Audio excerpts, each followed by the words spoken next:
I think I have to come up this high so that the people at the back can see me.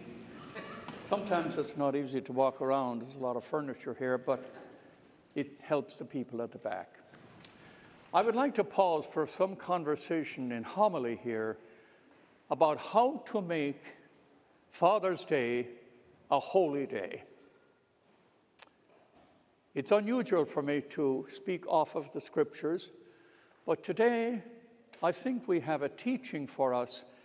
As true disciples of Jesus Christ, we have a teaching that is found in our celebration of Father's Day.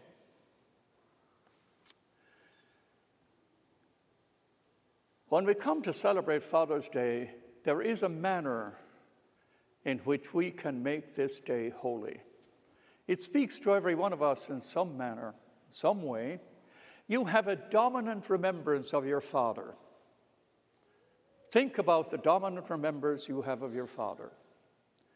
It might be a picture you have of him, perhaps a moment of kindness, some moment of forgiveness, some love, some admiration, some compliment that you received in your journey of life from your father.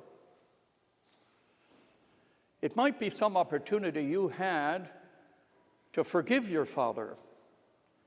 Many of us have these sacred remembrances of our fathers as people who nurtured us and blessed us and cared for us. The reliable, the center, the stabilizing person in our lives. And yet others have remembrances, sadly, of abuse or neglect or abandonment, something that made a person's life impoverished rather than enriched.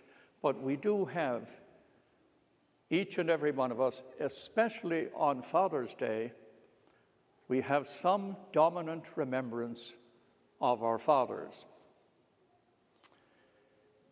Ernest Hemingway, in his book Capital of the World, tells this story. It's set in Madrid, since Hemingway spent a fair amount of time in Madrid, in Spain, not always in Madrid. The story about this young man, his name is Paco.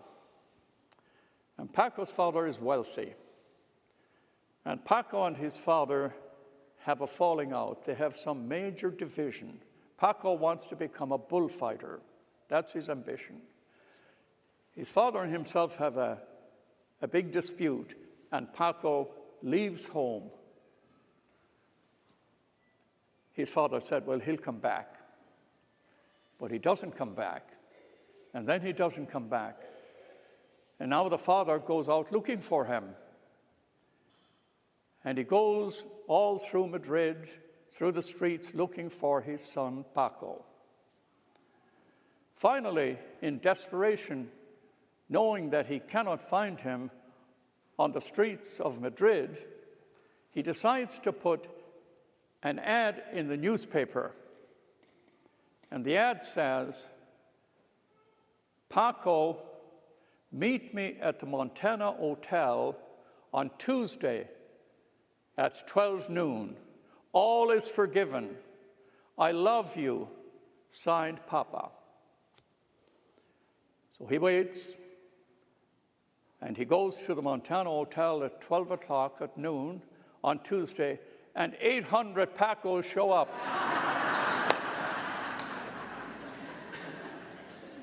Now, Hemingway wants to tell us something here. First of all, the father made the first move.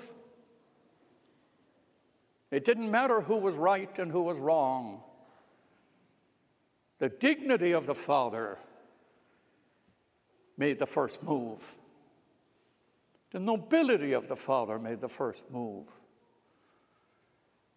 And at some time in our lives, we are all the father, we're all Paco.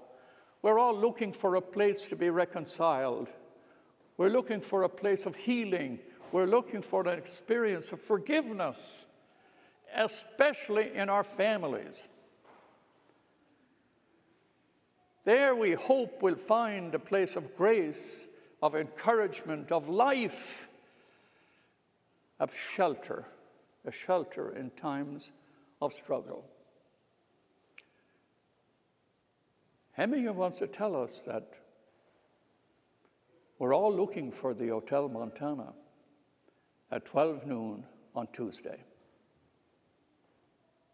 Happens to every father sometime. It happens to every son. We're all Paco. We are all the Father. Now, my father was an inspiration in my life, an extraordinary influence in my life, ever since I was very young. When my father got old, he inspired me even more. Now I was allowed to give back to my father some measure of what he had given to me. I was able to take his teaching and bring it back as a grace and a gift, free. As he had given freely to me, I would give back with equal freedom. The dominant remembrance I have of my father, there are many, but there is one. And I have mentioned this before, but it fits the moment. So I'll speak about it again. In 1991, I was young at Holy Family. The place was growing. We were trying to get this place to grow. We were hiring staff, and we were building, enlarging our community. And I got a call from Ireland saying my father got a bad stroke. In the middle of April, 1991. So I rushed back to Ireland, and I went to the hospital every day, spent most of the day with my father. And after a week, he was getting much better. And the doctor said, I think he's going to be fine. So I said to him one evening, I have to go back to Holy Family. But I'll be back the beginning of July. I'll be back in 6 weeks. And he said, I want you to go back. Go back to Holy Family. I'll be fine. And I said, I'm leaving in the morning. And he said, I want you to do something for me before you leave. I said, okay. I want you to hear my confession. I said, wow. Here's a man who went to Mass every day, absolute integrity, an honorable, decent man, asking me, his son, to hear his confession. Well, I heard his confession, and I blessed him. Perhaps he knew more than I knew. Then I left the next day, hoping to see him in July when I come back. I was back 1 week. I got a call from a nun, a sister at the hospital, saying, your father died. He died peacefully last night. And I said, wow. The last moments I had with my father was hearing his confession. And he taught me something, even at the end. He taught me that you're most powerful when you're fully human. I loved him more when he made his confession than I ever loved him before. It was his humanity that inspired me. His gift to me was his humanity. The fullness of being a broken human person, needing forgiveness and needing the grace of God. There is no perfect father anywhere at any time. There's no perfect priest. This notion that the priest is all holy, it's a lot of empty rhetoric. We're all human. We all need forgiveness. And we're at our best when we confess our weaknesses. I never forgot that. I believed it before, but my experience with my father confirmed it. When I sit here and hear confessions, I admire the person so much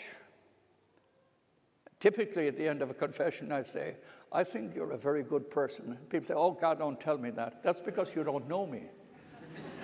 But I do know you. I know you're sincere, you're honest, you're humble, you'd like to be better, you're sensitive. If you hurt somebody, you notice it. That's an extraordinary, wonderful person I've got here. When you're fully human, that's when you're most inspiring. So what? So Father's Day. We will celebrate our fathers, we'll honor our fathers. To keep in mind, there may be a grace here that we're overlooking. There may be some father listening to me or here present who says, I need to ask for forgiveness. I need to be blessed in my brokenness and my poverty. I need to be loved in my emptiness, not in my applause and the recognition. This is good, but there's something deeper inside of us, inside of me. We all need to be forgiven sometime.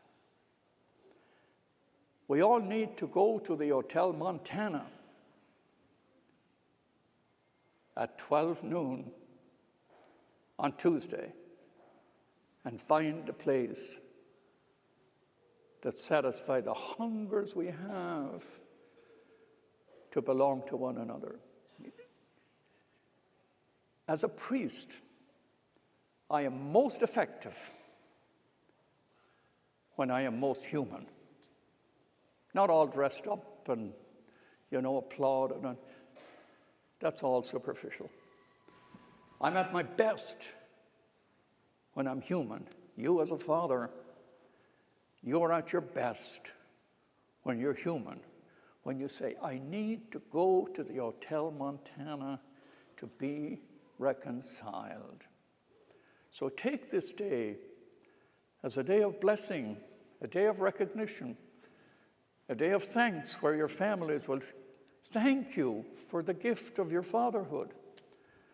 But take it also as an invitation to grace, where I'll be at my best when I ask for forgiveness and I need to be reconciled. I think that's the meaning.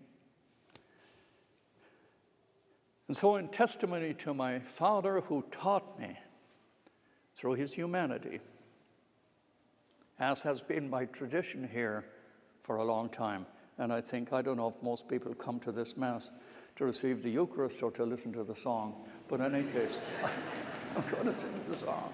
Okay, this is an anthem, it's a prayer, it's gratitude, it's recognition, it's beauty, it's wonder, it's my Father, it's your Father. So listen to this.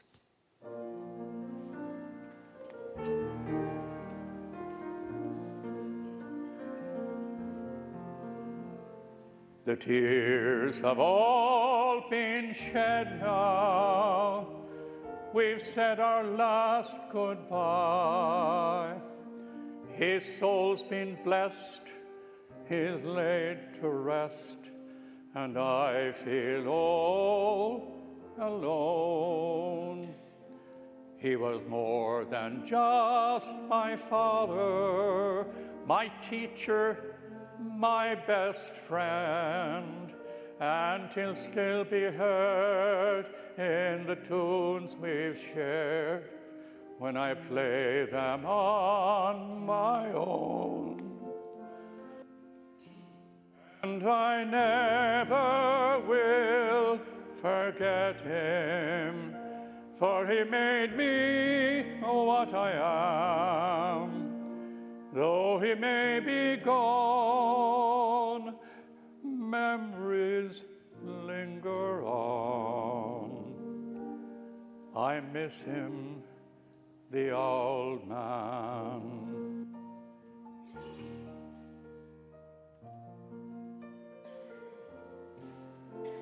As a boy, he'd take me walking by mountain, field, and stream, and show me things not known to kings, secrets between him and me, like the colors of the pheasant as she rises in the morn, or how to fish or make a wish beside the fairy tree. And I never will forget him, for he made me what I am. Though he may be gone, memories linger on. I miss him, the old man.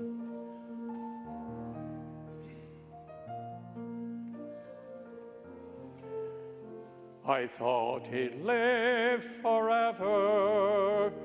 He looked so big and strong, but the minutes fly and the years roll by for a father and a son. And suddenly when it happened, there was no thought left unsaid, no second chance for words of thanks for all the things he'd done. And I never will forget him, for he made me what I am. Though he may be gone, memories linger on. I miss him, the old man. God, I miss him, the old man.